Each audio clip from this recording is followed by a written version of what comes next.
ভাই কি হয়েছে এরকম মন খারাপ আর বসেছো গা? আরে কথা কোস না, ও তো শ্বশুর এসতেছে তো কাছে টাকা পয়সা নাই, আমি কি দিয়ে কি খিলামু সেই লেগে টেনশনে আছে। ভাই তুমি এটা নিয়ে টেনশন করতেছো, তুমি টেনশন করো না, আমি তোমাকে 500 টাকা দিতেছি, তোমার শ্বশুর আসলি তুমি দোস্ত মুস্ত কিনে খিলাইও।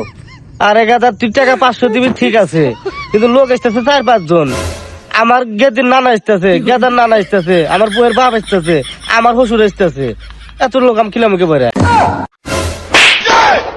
মালিকা তুই আমার। এই হুমুন্দি, তোর শ্বশুর, তোর ছলের নানা, তোর বেটির নানা, তোর বউয়ের বাপ, তোর শ্বশুর সব ত্যাগ হইলো, তুই 5 জন বাস কোনে? হ্যাঁ তাই তো, আমার শ্বশুর, আমার বিটির নানা, আমার বেটার নানা, আমার বউয়ের বাপ সব তো একই। তাহলে আমার বিটি যে কয় নানা আসতেছে, আমার বেটা যে কয় নানা আসতেছে, আমার বউ যে কয় আমার বাপ আসতেছে।